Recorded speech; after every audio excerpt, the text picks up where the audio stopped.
एक दिन भगवान कबीर परमेश्वर जी ने कहा कि अभी मैं भक्तों के या घरों पर चलेंगे, किस दूर संभाल के आते हैं अपनी फसल को। कौन कौन चलेगा? एक तो बाजीद जी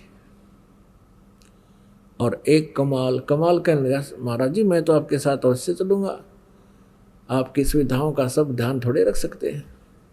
परमात्मा कबीर परमेश्वर जी बोले ठीक है बेटा चलो।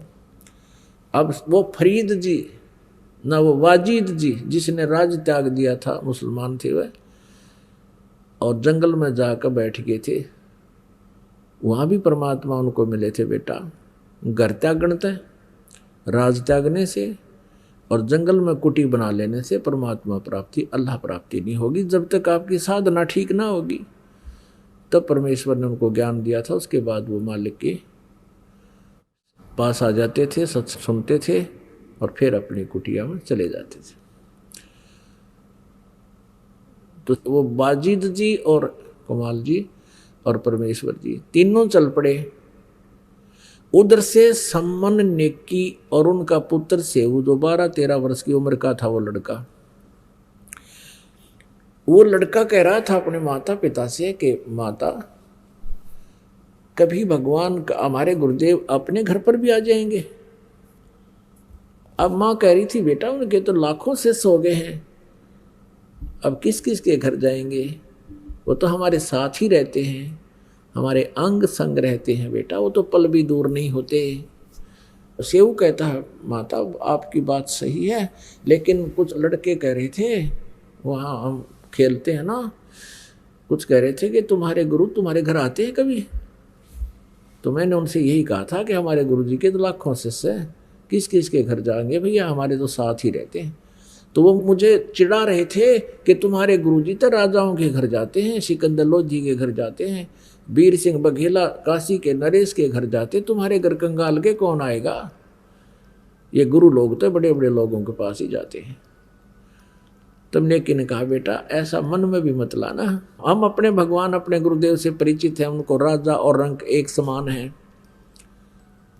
आप ये बात बेटा फिर ना दोहराना। तो फिर कहता है लड़का कि माता जी मैं ऐसा नहीं मानता हूं, लेकिन मेरी आत्मा ये कह रही है उनका मुंह बंद हो जाएगा, एक बार गुरुजी अपने घर आ जाए। तब उन सम्मन ने कहा बेटा हमने समाज को नहीं देखना, कौन क्या कह रहा है, पता नहीं कल कोई कुछ कहेगा। इस समाज की देख करके तो श्री रामचंद्र जी ने अपना नाश कर लिया था। एक धोबी के कहते सीता जी को घर से निकाल दिया, क्या समझदारी करी उन्होंने, क्या सुने समाज की। जब सीता जी को श्री रामचंद्र जी रावण की कैद से छुड़वा कर लेकर चलने लगा, तब उसके मन में यही बात आई थी कि लोग वहाँ व्यंग मारेंगे, यूँ कहेंगे दशरथ का पुत्र रामचंद्र और सीता 12 वर्ष तक उसके रावण के पास रही, उस औरत को स्वीकार करके ले आया, ये उल्टा है। उसके लिए उसने सीता से शर्त रख दी थी कि रावण भी मार दिया, कई करोड़ सैनिक मर गया आपस में लड़कट के, और सीता को छुड़वा लिया। और फिर भी श्री रामचंद्र जी ने कहा कि मैं परीक्षा लेकर ही तुझे ले चलूँगा घर पे, नहीं मैं समाज का सामना नहीं कर सकता। क्या परीक्षा लूँगा कि अग्नि में जला कर देखूँगा, जलते गई तो मर जाएगी, तू उल्टा है, और नहीं जली अग्नि में तो तू बिल्कुल निष्कलंक है। ऐसा ही हुआ था। अग्नि में सीता जी को बैठा दिया गया था और वो भी सहर्ष बैठ गई थी, ठीक है आप किसी तरह परीक्षा लो, मैं अपने धर्म पर सत्य हूँ, सही हूँ। अग्नि ने सीता जी को जलाया नहीं था, सकुशल बैठी रही थी, कुछ नहीं हुआ। तब श्री रामचंद्र जी को संतुष्टि हुई थी और सीता को घर ले आए थे। और रात को एक धोबी रात्रि के समय भेष बदल कर रामचंद्र जी घूम रहे थे अपने अयोध्या में, नगरी में कि कोई मेरे शासन काल में कोई दुखी प्राणी ना हो, उसकी पुकार मेरे तक ना पहुंची हो, किसी कारण से राज दरबारी ना लाए हो, तो वो स्वयं जानना चाहा करते थे, नगरी में घूमा करते थे। एक धोबी अपनी धोबन ने पीटने लग रहा, और वो किस दोष में पीट रहा था, उसकी पिटाई कर रहा था कि वो लड़ झगड़ के घर से चली गई थी और 2-3 दिन में वापस आई थी। तो वो कह रहा था कि मैं ये दशरथ के पुत्र रामचंद्र जैसा नहीं हूं। 12 वर्ष तक रावण के पास रहने के उपरांत सीता को घर ले आया है। अब रामचंद्र जी वापस आ गए और सुबह अपनी पत्नी को घर से निकाल दिया, जबकि वह गर्भवती थी। अपने आत्माओं, आमीन को मर्यादा पुरुषोत्तम कहें और बड़े अच्छे न्यायकारी कहें। यू के न्याय किया उस राजा ने एक गर्भवती स्त्री को, और जबकि परीक्षा लेकर आया, उसने अपना कॉन्फिडेंस क्या रहा समाज के सामने। समाज तक पता नहीं क्या क्या कहेगा कल ने, अपना विवेक कहाँ गया उनका। और हजारों आदमियों के सामने उसने परीक्षा ली थी, सीता जी की अग्नि में नहीं जली थी वो, और सबको पता था, सबने बता दिया था ऐसे ऐसे माता निष्कलंक है। और फिर अपनी क्रियाओं पर विश्वास नहीं हुआ और एक गर्भवती लड़की को, अपनी पत्नी को बाहर निकाल दिया। और कारण क्या बताया कि मैं लोगों की दंत ये व्यंग नहीं सहन कर सकता। फिर कल ना कोई किसी और के बारे में कह देगा, कोई परसों माँ के बारे में कह देगा, उनको भी निकाल देना। अरे अपना कॉन्फिडेंस हो राजा का, लोगों के कहने से क्रिया करता है तो राजा ठीक नहीं है। तो पुण्यात्माओं, घर से निकली थी सीता और कलेजा धड़का मारा। अब कैसे उसने अपना जीवन निर्वाह किया होगा, कहाँ कहाँ गई होगी, कि ना जाने किस प्रकार के दुष्ट लोग जंगलों में रहते होंगे, कैसे परेशान करने की चेष्टा की होगी। चल ना भी हुई हो, लेकिन एक सोचा जा सकता है। और रहम नहीं भगवान के, और उसको हम भगवान कहा करते। सम्मन ने अपने पुत्र से ये कहा कि बेटा समाज की नहीं सुना करते, हमने अपने गुरुदेव की बातों पर विश्वास होना चाहिए, उनके प्रत्येक क्रिया पर विश्वास हो बेटा। इतनी कुछ चर्चा वो कर ही रहे थे आपस में। इतने में वो तीनों, परमात्मा, कबीर देव जी और दोनों उनके शिष्य, बाहर एक थोड़ी सी दूरी पर एक छोटा सा छप्पर डाल रखा था, मेन गेट का उसके बीच में था उनका मेन गेट। और पीछे वो बातें कर रहे थे, उससे बीच में आंगन था और पीछे एक झोपड़ा और डाल रखा था, और उसमें बैठे वो बातें कर रहे थे। आवाज लगाई परमेश्वर ने कि भाई कोई है घर पे। अब नेकी ने कहा कि बाहर ऐसा लगता है जैसे गुरुदेव जी बोले हों। अब सम्मन कहने लगा कि आप चर्चा कर रहे हैं ना भगवान की, इसलिए हमें हमारे कान बाज रहे हैं। परमात्मा यहाँ कैसे आ सकते हैं इतनी दूर। तो थोड़ी देर में फिर आवाज लगाई कि भाई सम्मन है क्या घर पे। अब फिर तो उनकी तीनों की एकदम उधर ही नजर गई, सामने देखा परमात्मा गेट के बाहर खड़े हैं। तीनों भाग गए नंगे पैरों, और यूं खड़े होकर तीनों मुंह की तरफ देख रहे हैं कि हम सौपन तो नहीं देख रहे हैं, सचमुच परमात्मा यहाँ आगे हैं क्या। आंखें मल रहे हैं, आंखों में आंसू आने लगी है। अब ये कहना भी भूल गए, कहा जो अंदर प्रवेश करो गुरुदेव। तब कमाल ने कहा कि गुरुजी को यहीं खड़ा रखोगे क्या, अंदर भी तो लेकर जाने की कहो। तब उनकी वो एकदम सपना सा टूटा कि आ जाओ भगवान, अंदर आ जाओ। अब अंदर जाके एक जैसा भी फटा पुराना बिछौना था, कोई गद्दा था, वो बिछा दिया। बैठो भगवान, शाम का समय हो गया था। अब सम्मन बैठ गया गुरुदेव के पास, चर्चा हुई, कुशल अक्षेम पूछा।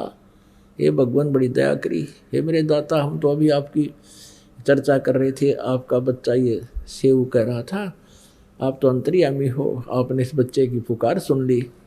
आज ही अभी चर्चा कर रहे थे, हमारे गुरुदेव जी हमारे घर भी कभी आ सकते हैं। हम इनको समझा रहे थे, आप तो अंतर्यामी हैं, हे मालिक, आप तो सब जानते हो, आप जैसे सुन ही रहे थे हमारी, आपने तुरंत हमारी आशा इच्छा की पूर्ति कर दी। ऐसी चर्चाएं कर रहा था। कुछ देर के बाद कहा भगवान भोजन का सुनाओ, भोजन की कहो बात। तब कबीर परमेश्वर ने कहा बेटा पैदल चल कर आए हैं, भूख लगी हम सबको, भोजन तैयार करो। अब सम्मन घर पे आया अपनी पत्नी के पास, अंदर जहाँ उनका अपना अलग झोपड़ा था, झोपड़ी में, और कहा नेकी खाना बनाओ, गुरुदेव के लिए भूख लगी है। अब नेकी ने कहा कि हमारे अपने घर पे आज एक अन्न का दाना भी नहीं है और नहीं आटा है। अब सम्मन ने कहा कि जाओ किसी से उधारा ले आओ। नेकी कहती है मैं कई घरों में गई थी और उनसे मैंने प्रार्थना की है कि आज हमें आटा उधारा दे दो, लेकिन कोई नहीं दे रहा है। मैंने उनसे बता दिया हमारे गुरुजी आए हैं और हमने भोजन बनाना है, आटा दे दो, उधारा दे दो। अब सभी क्या कह रहे हैं, व्यंग कर रहे हैं उनके साथ मजाक कर रहे हैं, तान्ने मारे हैं कि तुम्हारे तो भगवान है ना, तुम्हारे गुरुजी, उन्होंने तो सिकंदर लोधी का रोग ठीक कर दिया, उन्होंने तो कमाल को जीवित कर दिया, कमाली को जीवित कर दिया हैं, और रामानंद जी को जीवित कर दिया। तो क्या तुम्हारे घर पर वो आटा नहीं पैदा कर सकते? यानी ये जानकर और करड़े हो गए, किसी ने आटा नहीं डाला। हालांकि पहले मना नहीं करते थे, आपस में लेन देन हो जाता है, उस दिन तो उधारा भी नहीं दिया। अब सम्मन से नेकी ने कहा कि कोई भी उधारा नहीं दे रहा है। तो सम्मन ने कहा कि ला तेरी चूंदड़ी दे दे, तेरा ये चीर दे दे जो उसने ओढ़ रखा था, इसको गिरवी रख कर आटा ले आऊंगा। नेकी ने कहा कि ये फटा हुआ है 2-3 जगह से, मैं ये भी लेकर गई थी किसी के पास कि मेरा चीर गिरवी रख लो और 3 सेर आटा दे दो। किसी ने नहीं दिया कि फटा पड़ा है। अब सम्मन एकदम कलेजा पकड़ कर बैठ गया जमीन पर, हे भगवान आज क्या बनी, पहली बार परमात्मा आए हमारे घर पे और आज हम इनको आहार नहीं करा सकते। बहुत चिंतित हो गया। तब नेकी ने कहा कि ऐसी बात नहीं बनेगी, चिंता मत करो, कुछ उपाय बनाते हैं। वो कहने लगा क्या उपाय बनाएंगे, अब कोई उधारा दे नहीं रहा, ऐसा हमारे पास कोई कपड़ा नहीं जिससे हम गिरवी रख दें, कोई ऐसा आइटम नहीं घर का, अब क्या उपाय बनेगा। अब तो हम तो शर्म के मर जाएंगे, क्या क्या कहेंगे गुरुदेव कि हम भोजन नहीं करा सके, भूख लगी है गुरु जी को। तो नेकी ने कहा कि आप ऐसा करो, रात्रि के समय चोरी कर लाओ 3 सेर आटा और गुरुदेव को और तथा इन भक्तों को खाना खिला देंगे वक्त से। अब कहो गुरुदेव को कि विश्राम करें, ज्ञान ध्यान कर लें और सुबह वक्त से भोजन बनाएंगे, ये समझ जाएंगे। तो सम्मन कहने लगा चोरी करके लाएंगे, ठीक है कोई बात नहीं। तो लड़का सुन रहा था सेव, वो कहने लगा माता जी गुरुजी भी बताते हैं और आप भी कहा करते हो कि चोरी करना महापाप होता है, और आज हम चोरी करेंगे, हमारा तो भक्ति का नाश हो जाएगा, चोरी महापाप होती है। तब नेकी ने कहा बेटा चोरी को दान कर देंगे हम, वो पाप नहीं कल्याण का कारण होगा। तो सेव ने कहा माता चोरी तो चोरी ही होती है, दान कर दे चाहे ना कर दे, चोरी तो चोरी ही कहलाता है। चोर के मन में जब दोष आता है तभी तो चोरी करता है। तब नेकी ने कहा बेटा बात सुन ले, इस नगरी के लोगों के पास धन बहुत है और ये माया इस जीव की दुश्मन होती है। आज इनके माया का नशा बन गया बेटा, और इस नगरी से यदि कबीर परमेश्वर अपने गुरुदेव भूखे चले जाएंगे, इस नगरी का नाश हो जाएगा बेटा, ये पूरा नगर खत्म हो जाएगा, ये सत्कर मान लेना। यदि तूने इस नगरी को, क्योंकि हमने इसमें अपना जीवन निर्वाह किया है, इनको बचाना है तो बेटा चोरी कर लाओ। तो सेव कहने लगा ठीक माता। फिर कथा सुनाई, माता ने कथा सुनाई कि एक नगर में ऐसे ही माया के ये पुजारी रहा करते थे, ये माया के धनवंत रहते थे। एक सिद्ध पुरुष और उसका शिष्य आकर के नगरी से बाहर जंगल में बनी में बैठ गया अब वो इतने अभिमानी हो गए थे पैसे वाले व्यक्ति, किसी को दान दक्षिणा भी देनी बंद कर दी थी उन्होंने। अब उस सिद्ध पुरुष ने उस लड़के को भेजा अपने को कि जा बेटा भिक्षा मांग ला। नगरी में वो लड़का युवा लड़का था, 15-16 साल का, जब 18-19 वर्ष का होगा, अपनी झोली लेकर के पहुंचा। नगर के तकरीबन सभी घरों में उसने अलख जगाई, आटा दो माई, आटा दो माई। तो सभी ने उनको धमका दिया कि मस्टंडो तुम अपना काम करके क्यों नहीं खाते, मजदूरी कर लो, कहीं पर मांगने आ जाते हैं, यहाँ पर शर्म नहीं आती है। लड़का वापस चला गया और कहा गुरुदेव किसी ने भी आटा नहीं दिया और बहुत कुछ बातें बनाते हैं।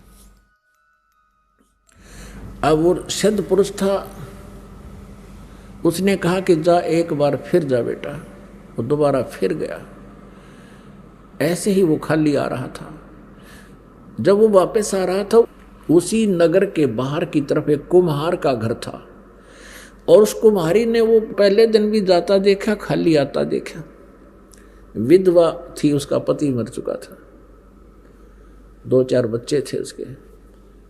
उसने अगले दिन भी देखा कि ये नहीं डालेंगे इनको, कुछ इन्होंने देना ही नहीं है, नगर वालों ने, इनको तो माया का अभिमान है। तो उस कुम्हारी ने पूछा उस शिष्य से, उस साधु बालक से कि बेटा महाराज आटा नहीं मिला? अक नहीं माई, किसी ने नहीं डाला। तो उसने कहा भाई देख, कल भी देख, तेरे को देखा मैंने, और बेटा मुझे अपने पुत्रों की तरह तेरे में ममता बन गई है कि मेरा बेटा अगर ऐसे भूखा रह जाए 2 दिन से, क्या बीतेगी उसके ऊपर।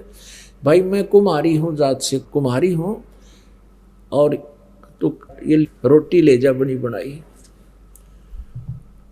और अपने गुरुजी से बता देना बेटा बाद में खाना, कहीं वो फिर मुझे शराप ना दे दे। भाई कई महात्मा ऐसे होते हैं जो अन्य जाति वालों का नहीं खाते, ब्राह्मण बणियों का ही खाते हैं या क्षत्रियों का खाते हैं। उसने ऐसा ही किया, ठीक है माई दे दो।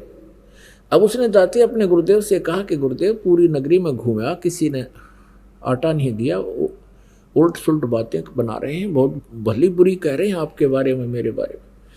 और बाहर की तरफ एक कुम्हारी का घर था, उसने सारी कहानी बताई। उसकी आंखों में आंसू आ गए गुरुदेव, और वो कह रही थी बेटा अपने गुरुदेव को बता के फिर ये रोटी खाना। ये रोटी उसने दी है 2 व्यक्तियों की। तब उसने कहा संत ने कि बेटा तू रोटी खा ले। भूख लाग गई थी, बच्चे ने भोजन खा लिया, और बेटा अब न्यू कर रखते, मैं भी खा लूंगा बाद में।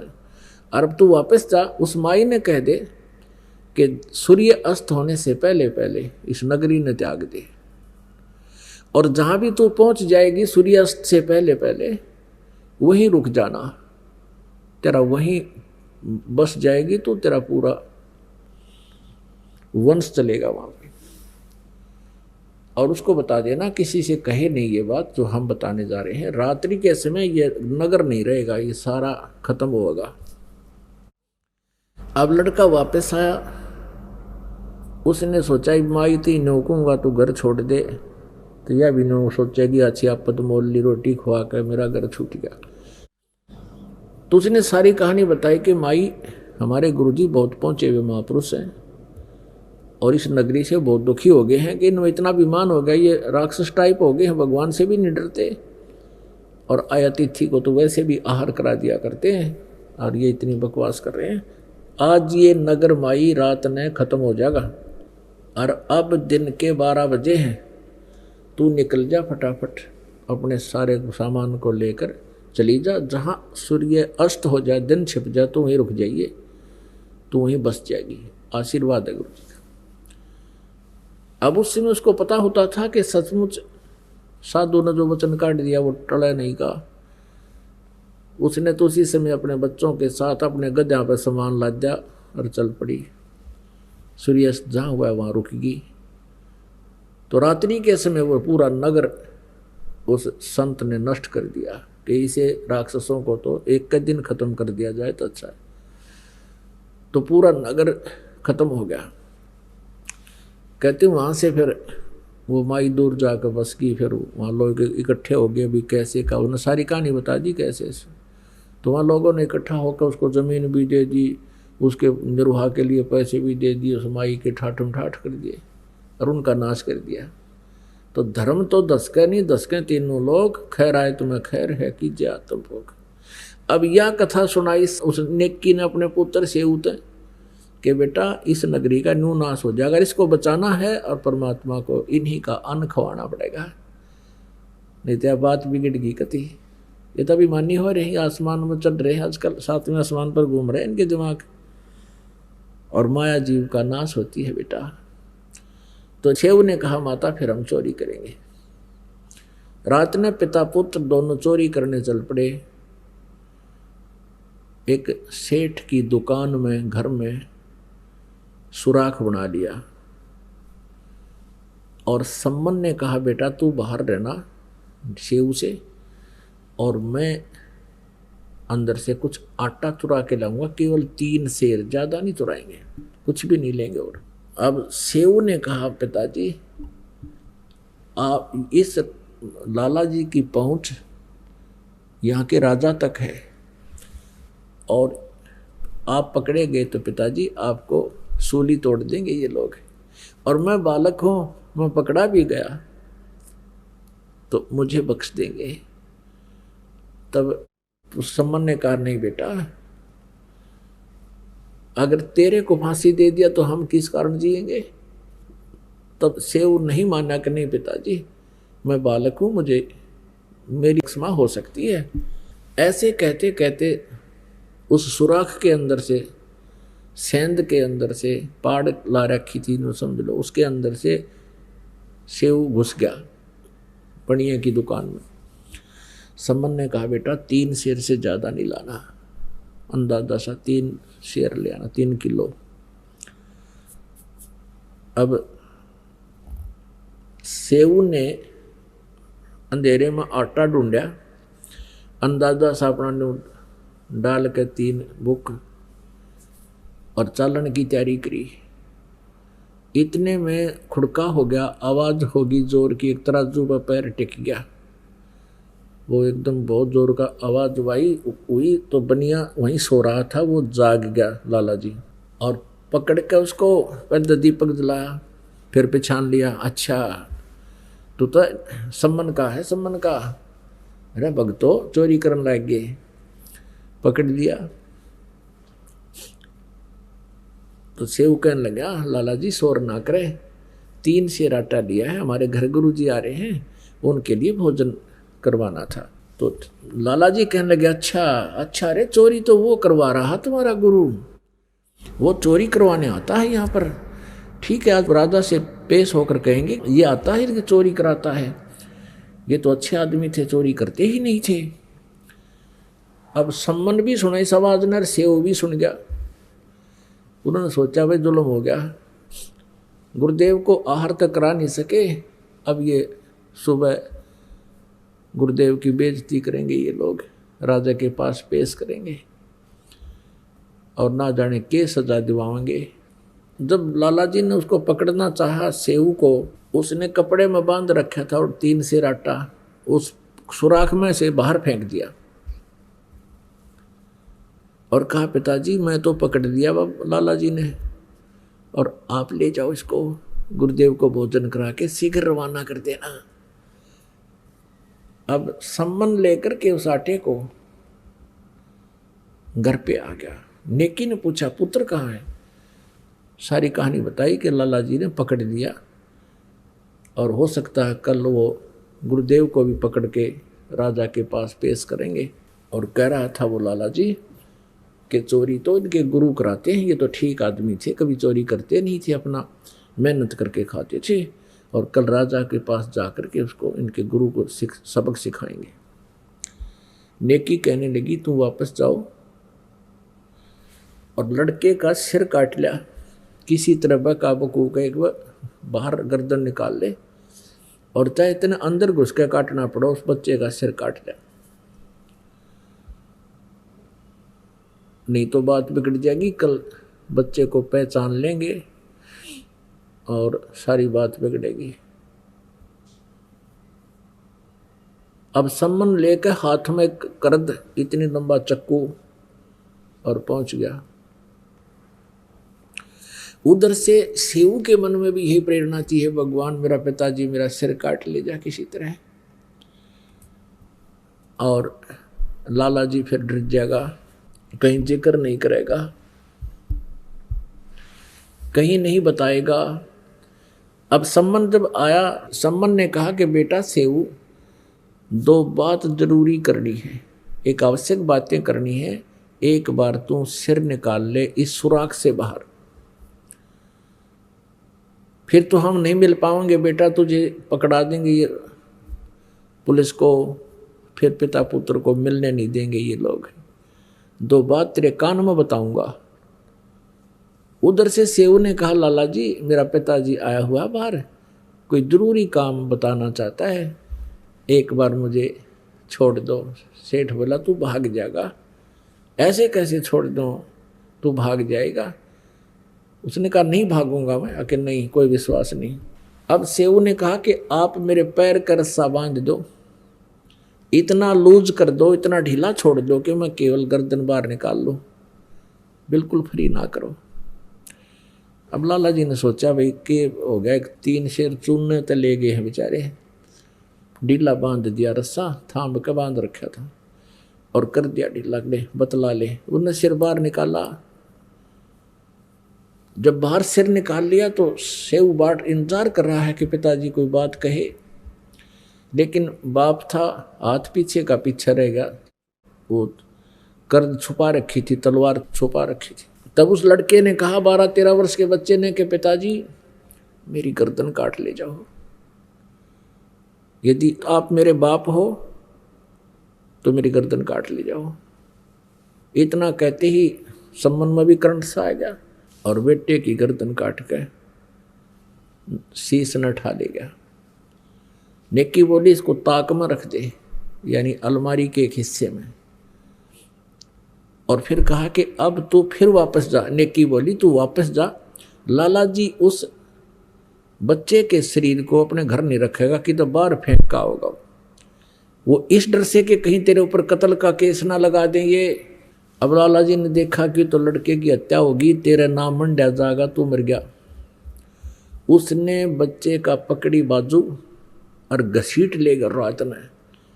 एक पजावा था, पजावा होता है जहाँ पर ईंटें पकाया करते कुम्हार लोग, ऊंचे ऊंचे, उसमें खंडर से हो जाते थे मिट्टी खोदन के, उस पजावे में फेंक आया।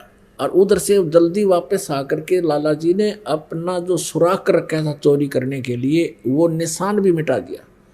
फटाफट रात में वो ईंटें लगू कर उसके ऊपर प्लास्टर कर दिया, मड प्लास्टर जैसे पहले हो रहा था, और सूखी मिट्टी मार मूर के ऐसा कर दिया जैसे चोरी हुई ही नहीं थी।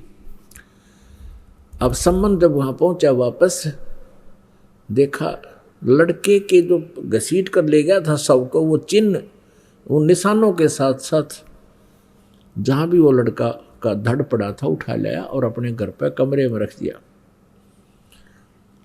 उनका उद्देश्य ये था कि इस घटना का किसी को पता ना लगे और कहीं हमारे पिताजी की बेइज्जती ना हो जाए, हमारे गुरुजी की बेइज्जती ना हो जाए। अब पुण्यात्माओं, इकलौता पुत्र वो मरा पड़ा है और माँ रोटी पोर लग रही है। गुरुदेव के लिए, अपने भक्तों के लिए, अतिथि के लिए भोजन बना रही है। और सम्मन ने कहा था रोइए मत ना, रोगे तो गुरु जी को पता लग जाएगा, फिर वो भोजन नहीं खाएंगे, भूखे हैं कल के। तो नेकी भी कहने लगी मैं बिल्कुल नहीं रोऊंगी, गुरु जी फिर भोजन नहीं करेंगे, मुझे भी पता है। रोटी बना दी, यानी भोजन तैयार कर दिया और 3 पात्रों में डाल दिया और कहा महाराज जी भोजन पालो, यानी बखत से उठा दिए, खा पी कर चले जाएंगे, बाद में कहीं इनको पता लग जाए। वक्त से भोजन बना दिया। परमात्मा कबीर देव जी साथ में वो दोनों भक्त आकर बैठ गए लाइन में, पंक्ति में। 3 पात्रों में भोजन डाल रखा था।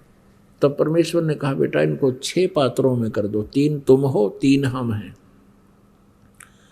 आज इकट्ठा ही बैठकर खाएंगे। अब फंस की बात। सम्मन कहता नहीं गुरुदेव आप खाओ, हम तो बाद में खा लेंगे, आपको भूख लगी है, कल के भूखे हो। परमात्मा बोले भाई नहीं, जो मैं कहूँ वैसे करो। उन्होंने 5 पात्रों में डाल दिया। गुरुदेव ने कहा नहीं 6 में डालो इनको। वो सारा भोजन को डिवाइड कर लिया, वो तो उतना ही था सारा बना बनाया, 6 पात्रों में डाल दिया। और उन्होंने सोची ई पूछेंगे सेव कहाँ है, और झूठ बोलेंगे तो मर गए, सच्ची बोलेंगे तो रोटी खानी। बहुत चिंतित हो गए, बहुत चिंतित हो गए। और ये तो टेंशन फ्री परमात्मा है, टेंशन फ्री करने वाले। उनसे नहीं पूछा मालिक ने,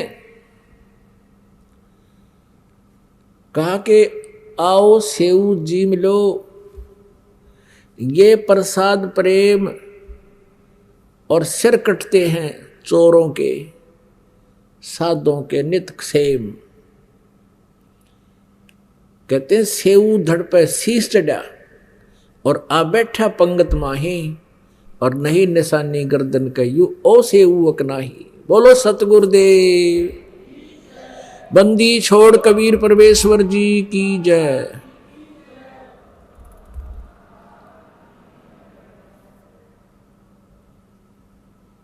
और माता पिता ऐसे देख रहे हैं, निशान ढूंढ रहे हैं बच्चे गए, उठ कर गए, जाकर देख के आए, धड़ कहीं वहां तो नहीं है, ना धड़ देखा नहीं है, ताक में शीश देखा अलमारी में नहीं है, वहां रक्त के छींटे लगे पड़े हैं।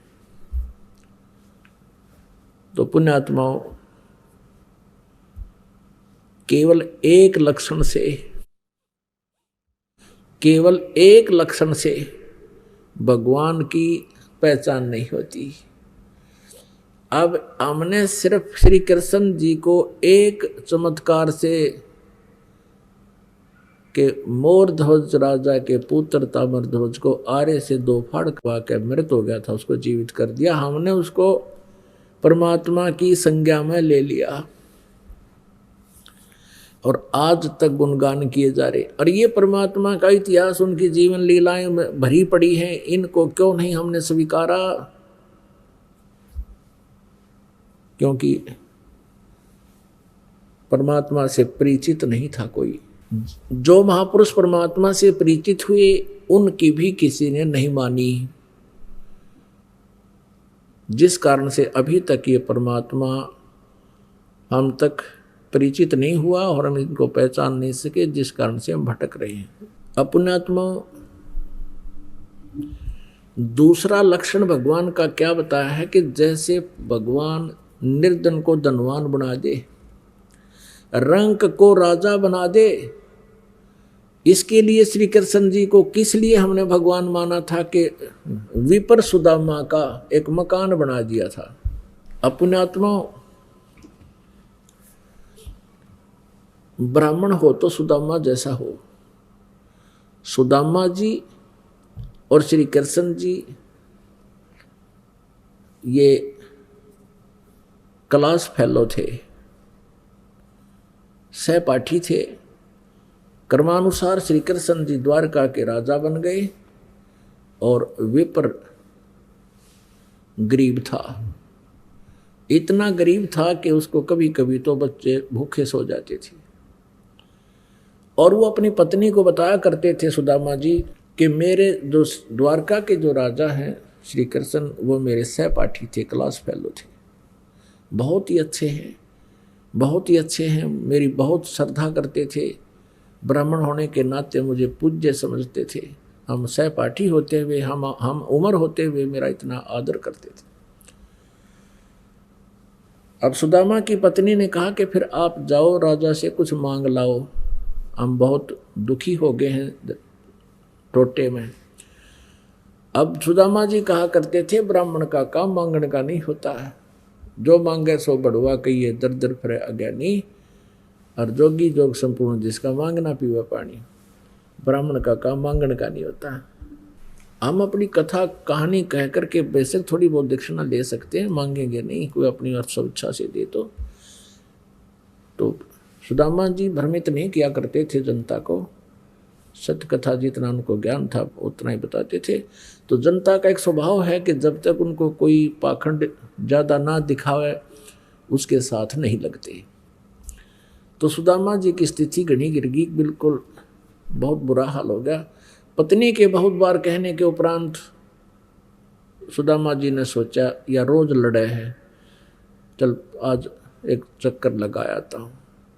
उधर से पहले जैसे अपन जाते हैं, कोई तो फल ले जाता है, कोई मिठाई ले जाता है, ये पहले से ऐसी थी कुछ रास्ते में, और कुछ वहाँ आदर सत्कार के लिए जिस मेहमान के जिसके भी जाते थे रिश्तेदार के, लेके जा करते कुछ खाद्य पदार्थ। अब गरीब ब्राह्मण के घर पर कुछ नहीं था, उसकी पत्नी ने थोड़े से चावल भून के बांध दिए, अगले ये सत्कार के लिए ले जाओ राजा के घर, श्री कृष्ण के घर। अब आप जी ने सुदामा जी की कथा तो बहुत बार सुनी है। अब देखो श्री कृष्ण जी सतोगुण प्रभु हैं, विष्णु जी अवतार हैं, और श्री विष्णु जी के छाती में लात मार दी थी एक भृगु नाम के ऋषि ने, तो भी उन पर क्रोध नहीं कराया था, इतने नेक आत्मा के हैं। अब सुदामा जी के फटे पुराने कपड़े द्वार पे जाके खड़ा हो गया, महल के राज दरबार के द्वार पे। उनको कहा कि जाओ भाई कहो श्री कृष्ण जी के आपका मित्र सुदामा आया है। श्री कृष्ण जी को पता चला, तभी नंगे पैरों भागा आया, अपने सहपाठी को लेकर साथ गया अंदर महल में। अपनात्माओं श्री कृष्ण जी ने पूछा कि और मित्र सुना, बच्चे परिवार कैसा है? तो सुदामा जी ने कहा भगवान आपकी रजा से सकुशल है, किसी चीज़ का कोई अभाव नहीं है, आपका पंजा तो हमारे सिर पर है। अपने आत्माओं ये भी ब्राह्मण है, श्री सुदामा जी ब्राह्मण हैं, उनका मुंह नहीं फटा कि तू कुछ पैसे दे दे, कुछ धन दे दे मेरे को। कहा कि आपकी दया से ठीक है, सब मौज हो रही है, कोई अभाव नहीं किसी वस्तु का। अब श्री कृष्ण जी को पता लग गया, उसकी सतीथि को देखकर फटे पुराने कपड़े, रातों रात वहाँ पर बेच दिया विश्वकर्मा और वो कारीगर सारे। सुदामा जी का एक सुंदर मकान महल बना दिया द्राविड़ देश में, और उधर से 1 हफ्ता 10 दिन सुदामा जी को अपने पास रख लिया, घर जाने दिया नहीं। अब हफ्ते 10 दिन के बाद या जो भी समय था उसके बाद सुदामा जी चलने लगे कि मुझे अब आज्ञा दो, बच्चों को संभालूं जाके। श्री कृष्ण जी ने उनको एक सुंदर कपड़े पहना दिए, बहुत बढ़िया मलमल के, और वो पहनकर चल पड़े। अब देखो वो क्या सोच रहे हैं सुदामा जी रास्ते में कि भाई देखे मित्र, मेरे से न्यों पूछा है, मेरे से न्यों पूछा है, और तो कुशल है, क्या उसकी आंख फूट गई थी मेरी की सतीथी थी? क्या श्री कृष्ण को पता नहीं चला कि मैं कितना कंगाल हूँ हैं? और मेरे तो पूछा है, मेरे से कमाना चाहो है। देख लिए मित्र भी, इतने मन में दोष आ गया उनके, उस दोष का भी उनको फल भोगना पड़ा। बिल्लों ने सोचा, जंगली लोगों ने सोचा कि कोई सेठ आ रहा है, इतने गजब के कीमती कपड़े पहन रहा और अवश्य पैसे पाओगे। उन्होंने देखी उसकी जेब टटोली, कुछ भी को रहा, वो कपड़े काट दिए सारे, वो धोती भी खोल ली, वो कपड़ा भी उतार लिया, वो नकी मतलब था नंगा हो गया कति। अब उसको इतना ताबास हो गया कि भगवान के बारे में मैंने गलत बोल दिया, सजा मुझे इसलिए मिली है। अब घर जाकर देखा उसका तो सारा कुछ माहौल बदल रहा था। इस कारण से श्री कृष्ण जी को भगवान मान लिया कि उसने, भगवान श्री कृष्ण जी ने सुदामा का महल बना दिया। अरे ये तो एक कोई मुख्यमंत्री या मंत्री मित्र हो जाए, इतना सारा तो दे दिया आज। और ना कल्याण श्री कृष्ण जी का ना सुदामा जी का, जो असली उद्देश्य है मनुष्य जीवन का, वो तो न्यों का न्यों रहेगा दोनों का। अब सुनाते हैं आपको उस परम पिता परमात्मा की समर्थता, कबीर भगवान की। एक तैमूरलंग नाम का लोहार था, मुसलमान लोहार था, तैमूरलंग नाम का। इतना गरीब था वो, अन्य साहूकार सेठ पैसे वाले व्यक्तियों की भेड़ बकरियां चराया करता था, और वो उनको वर्ष में 6 महीने में कुछ कणक दे देते थे। पहले ऐसा ही होता था, कपड़े दे देते कुछ, या गेहूं आटा बाजरा जो भी वो दे देते थे। और केवल वो 2 माँ बेटा थे, पिता की मृत्यु हो चुकी थी। उधर से वो उससे भी गुजारा नहीं होता था उनका, तो एक लोहार के अहरण पे वो ओवर टाइम करा करता, सामने आकर उसका चोट मारा करता, जैसे कोई चमटे पलटे बनाया करते या फाली फूली ठीक बनाया करते थे। ऐसे गुजारा हो रहा था। अब तैमूरलंग की माता बड़ी धार्मिक प्रवृत्ति की औरत थी। कोई भी साधु संत या अतिथि आ जाता था उनके द्वार पे, आप भूखे सो जाते थे लेकिन अतिथि को आहार कराते थे। कई बार तो ऐसी स्थिति आई है कि अपना आहार अतिथि को खिलाकर वो माँ बेटा भूखे सो जाते थे। अब परमात्मा कबीर परमेश्वर जी एक जिंदा महात्मा के रूप में आए और तैमूरलंग बकरियां चरा रहा था, भेड़ बकरियां चरा रहा था साहूकारों की, और वो बकरियां आसपास चल रही थी। वो बैठा था वृक्ष के नीचे, भोजन खा लिया था उसने। तब परमेश्वर आए, सलाम वालेकुम कहा। अब तैमूरलंग ने उसका प्रति उत्तर दिया और कहा, भगवान अतिथि को, क्योंकि स्वभाव था उनका माँ बेटियां का, अतिथि को भोजन की अवश्य पूछते थे राह चलते को। तो परमेश्वर से कहा उसने, तैमूरलंग ने, कि बाबा भोजन पाओगे? परमेश्वर ने कहा, बेटा भूख लगी है। तैमूरलंग ने कहा, भगवान हम बहुत गरीब हैं, आपको आहार अवश्य कराएंगे हम, और आप यहाँ मेरी भेड़ बकरियों को देखना, मैं भोजन कर चुका हूँ, पहले आ जाते तो भगवान मैं अपने आहार से आपको आहार देता, लेकिन आपको आहार अवश्य कराएंगे। ये हमारी माता का हमें जो है ना एक संस्कार डाल रखा है, आपको भोजन बिना जाने नहीं दूंगा मैं भगवान। और आप एक ध्यान रखना, कोई भेड़ बकरी गुम ना हो जाए, हम बहुत गरीब हैं, एक भी बकरी अगर गुम होगी तो हमसे उसके पैसा नहीं दिया जाएगा, आप ध्यान रखना। परमात्मा बोले, जाओ बेटा, मैं खूब संभाल के रखूँगा। नगरी से बाहर खेतों में बकरियां जंगल में बैठी थी, चल रही थी। भगवान वहाँ रखवाले हो गए, पाली खड़े हो गए। तैमूरलंग घर पे आया और कहा, माता एक साधु भूखा है, भोजन बनाओ। माँ ने उसी समय जितना भी घर पे आटा था सारे का भोजन बनाया। एक रोटी का ही आटा था, वही लेकर चल पड़े। शाम को भी नहीं था उनके पास। और माँ ने कहा, बेटा मैं दर्शन भी कराऊंगी और साथ चलूंगी। लोटा पानी का ले लिया जल का और रोटी लेकर चल पड़े। अब वो आई, आके कहा, महाराज भोजन खा लो। रोटी रख दी।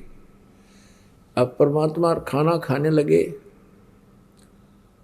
माई ने कम से कम 4-5 बार प्रार्थना करी, भगवान हम गरीब बहुत हैं। उनको पता होता था कि साधु संत फकीर होते हैं, आशीर्वाद दे दें तो मालो माल हो जाया करते हैं, और ये भी मानते हैं कि ना जाने परमात्मा किस वेश में आ जावे, ये आम कहावत थी। तो माई ने बार बार कहा, परमात्मा ने एक रोटी खा ली, लोटा पानी का पी लिया। तब क्या किया, खड़े होकर के एक बकरी बंधन की बेल पड़ी थी चैन, वह अच्छी लंबी होती है, उसको ऐसे 3-4 बार इकट्ठा करके इतनी कर लिया, जैसे मोड़ मार के उस तैमूरलंग के कमर में मारी। 1, 2, 3, 7 मारी उसके कमर में, और फिर लात मारी, मुक्के मारे। अब माई ने सोचा, यो बाबा जी चंगर गया, तूने कई बार इसको टोक दिया ना, हमें धन दे दे, धन दे दे, हम गरीब हैं। ये मेरे से जो है ना नाराज हो गया और मेरे बेटे को पीट डाला। तो कहा, महाराज जी मेरे बच्चे से क्या गलती होगी, इसको किस लिए पीट रहे हो? तो परमात्मा ने कहा कि माई, जो पहले मैंने 7 ये सांगल मारी है ना, बेल मारी है, ये तेरे बेटे को 7 पीढ़ी का राज दे दिया, तेरे वंश को 7 पीढ़ी का राज बख्श दिया मैंने, और 7 पीढ़ी के राज के बाद फिर तुम्हारा राज्य जो है छोटे छोटे टुकड़ों में बट जाएगा, इसलिए लात और मुक्के मारे हैं। अब तैमूरलंग की माँ ने सोचा, बाबा जी तो मेंटल है, ये तो पागल है, हमारे घर पर रोटी खाने का ब्योत नहीं, और 7 पीढ़ी का राज कैसे होगा हमें प्राप्त, ये कभी हो ही नहीं सकता। इतना सोच रही थी, इतने में परमात्मा अदृश्य हो गए। पहले तो मालिक ने उनको शिक्षा दी थी कि भाई तुम किस धर्म से बिलोंग करते हो, किससे संबंधों ने बताया था कि हम मुसलमान हैं। परमात्मा ने कहा मुसलमान वो है जो मांस छू है नहीं, और तुम मांस खाओ। नबी मोहम्मद नमस्कार है, राम रसूल कहाया, 1,80,000 को सौगंध जिन्हीं कर चलाया। अरस कुरस पर अलह तकत है, खालिक पर बिन नहीं खाली, और वो पैगंबर पाक पुरुष थे साहिब की अब्दाली। और क्या बताया परमात्मा ने कि हम मोहम्मद को वहां ले गए अपने लोक में, इच्छा रूपी वहां नहीं रहे हो, उल्ट मोहम्मद मैल पठाया, गुज बीरज एक कलमा लाया, रोजा बंग नमाज कही रे, बिस्मल की नहीं बात कही रे। ये जो तुम गऊ मारते हो, बकरे काट कर खाते हो, ये आदेश नहीं है तुम्हारे हजरत मोहम्मद का, उसने तो रोजा बंग और नमाज यही कहने करने को कहा था, अब तुम ये गलत कर रहे हो। और परमात्मा ने कहा था कि नाम लो तुम दोनों जने, मैं उपदेश मंत्र दूंगा, मंत्र करना और तुम माला माल हो जाओगे, ये कौन सी बात है। लेकिन मांस नहीं खाओगे, कोई जीव हिंसा नहीं करोगे।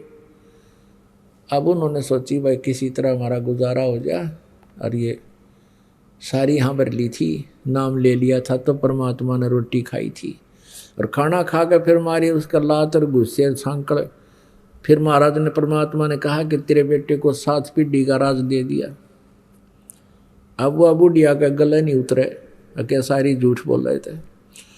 जब वो अंतर ध्यान हो गए, तब वो दोनों माँ बेटा कहे तो भगवान थे। और बेटा का माँ मेरा एक भी नहीं लगी, मेरे तो कति दर्द नाम का चीज नहीं, मेरे को महसूस नहीं हो रहा था, मैं मजाक कर रही थी भगवंत।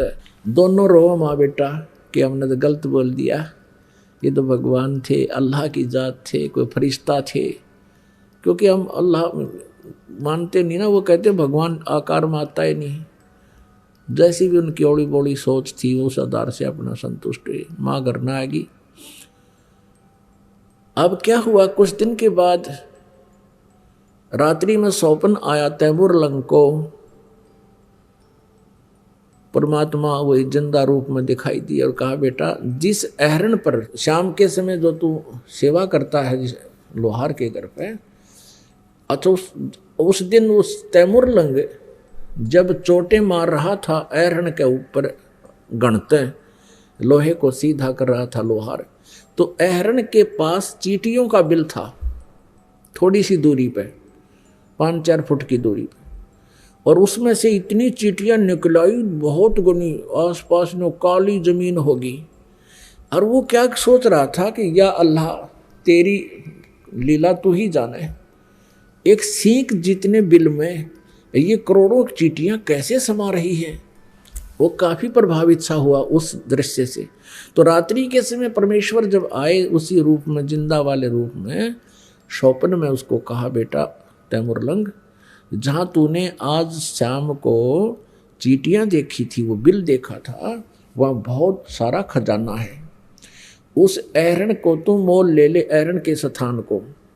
वो ऐसा 20-30-50 फुट की जगह थी और 50 गज जगह होगी। कह लगे तू उसको मोल ले ले और उसके नीचे खजाना है, एकदम प्रकट ना करना, पहले कुछ बकरियां ले आना फिर बेच देना, फिर घोड़े ले आना बेच देना, ऐसे लोग समझेंगे कि इसने व्यवसाय में जो है ना वृद्धि होगी, ऐसे करना। सपने में बतला रहे हैं परमात्मा से कि भगवान हमारे पास तो पैसा ही नहीं है, वो अहर नाला हमें देगा ही नहीं। तब परमेश्वर ने कहा कि ये मेरा काम है, तू प्रार्थना करना। अब कहते करे करावे साइया मन में लहर उठा, दादू से दरजीव के आप बगल हो जा। जब परमात्मा ने कुछ करना होता दोनों तरफ पहुंच जाते हैं। उधर से उस अहरन वाले के मन में कई दिन से ये आ रही थी कि ये स्थान थोड़ा है, बाहर मेरा प्लाट पड़ा है थोड़ी सी दूरी पर, गांव से दूसरी साइड में, और यदि कोई इसको मोल ले ले तो मैं वहाँ अपना अहरन डाल लूँ। प्रबल इच्छा हो रही इसके। तैमूर लंग ने प्रार्थना कर, सुबह उठ कर उसने अपनी माँ से कहा कि माँ आज महात्मा जी दिखाई दिए थे, वो फक्कड़ फकीर दिखाई दिए थे स्वप्न में। उसकी माँ ने कहा बेटा स्वप्न में मुझे भी दिखाई दिए थे, पर उन्होंने क्या कहा ये मुझे स्पष्ट याद नहीं रहा।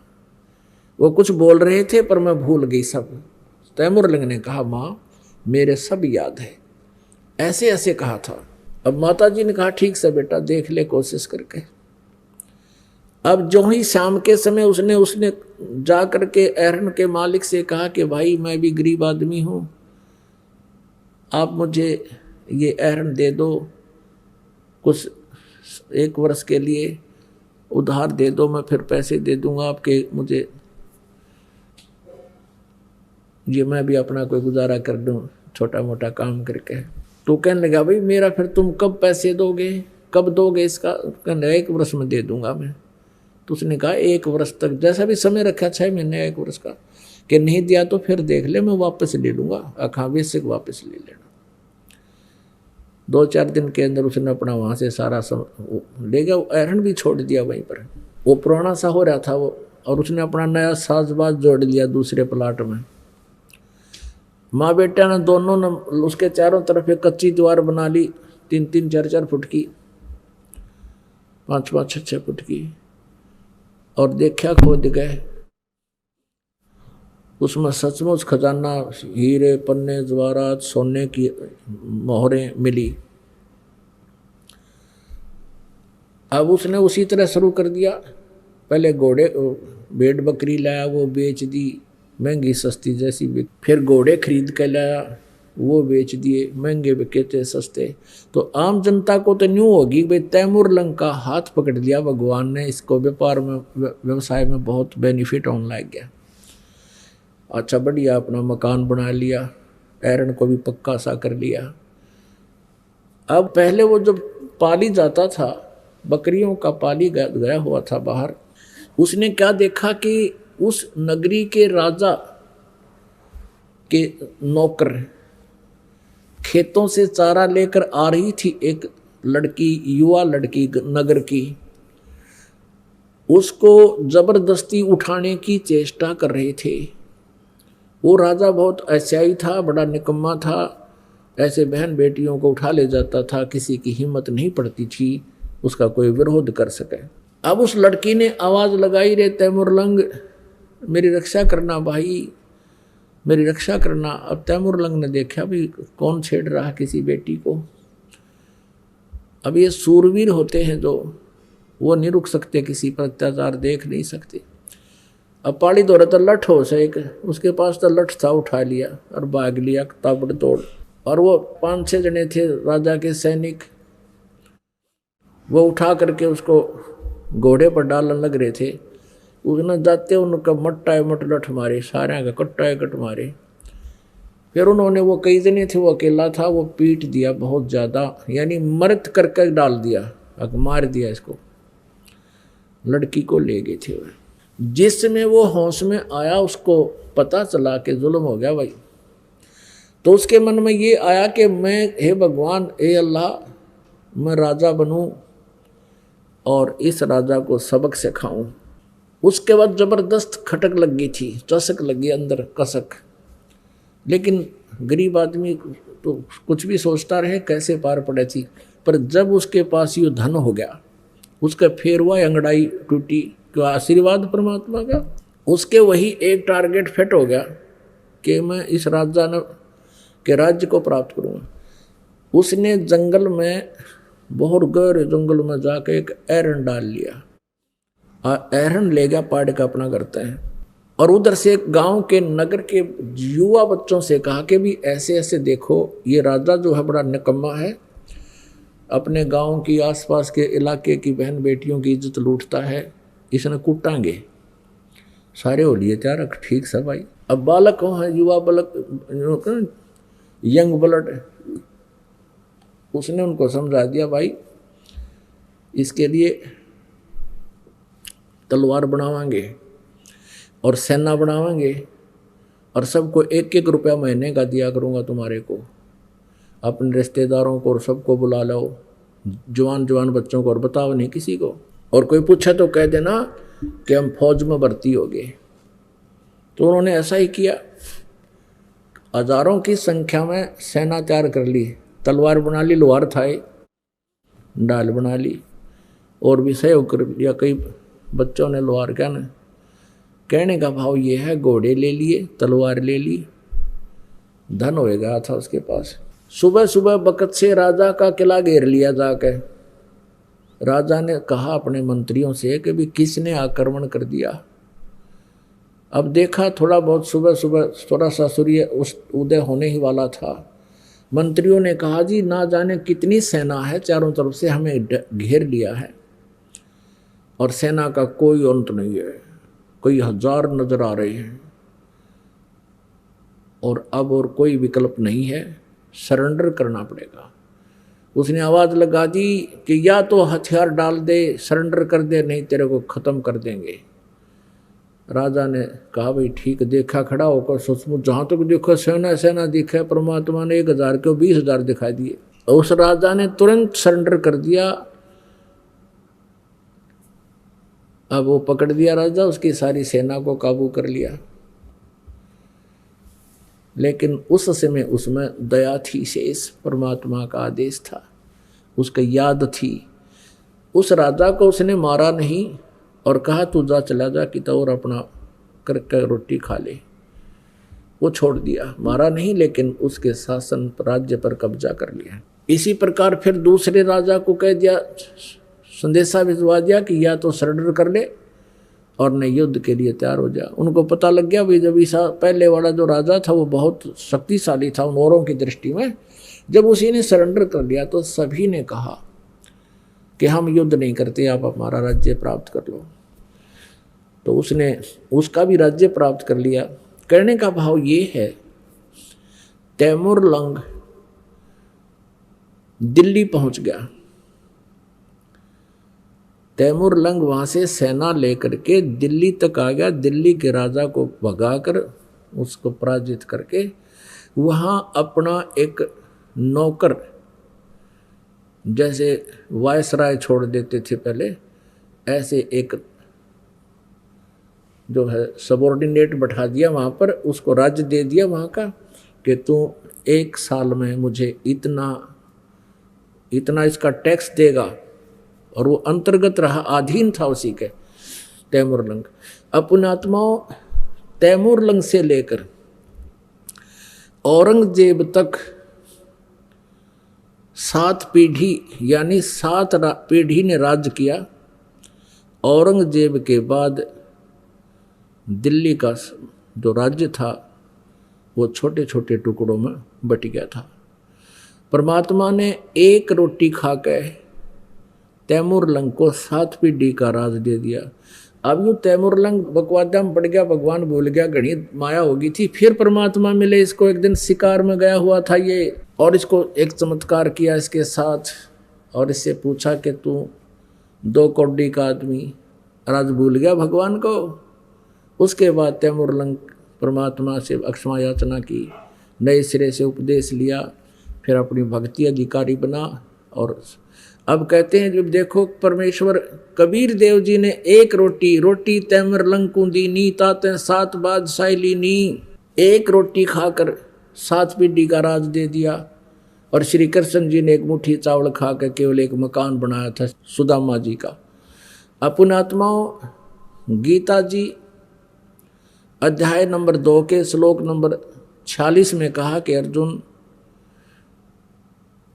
जिस समय तुझे पूर्ण परमात्मा समर्थ भगवान की जानकारी हो जाएगी, उससे परिचित हो जाएगा, उस समय तेरी आस्था इस प्रकार रह जाएगी जैसे बहुत बड़े जलाशय की प्राप्ति के उपरांत छोटे जलाशय में जैसी श्रद्धा प्राणी की रह जाती है। जैसे एक छोटा सा जलाशय तालाब होता है, एक छोटा सा जोहड़ होता है जिसमें वर्षा हो जाती है तो वो भर जाता है, और उस पर पहले सभी व्यक्ति, सभी मनुष्य, पशु पक्षी इन जलाशयों पर आश्रित रहते थे, उसी से अपना गुजारा करते थे, उसी से पीते थे, उसी से ले जाकर नहाते स्नान करते थे, उसी से अपना कोई पेड़ पौधे की सिंचाई करके उनको फलों के योग बनाते थे।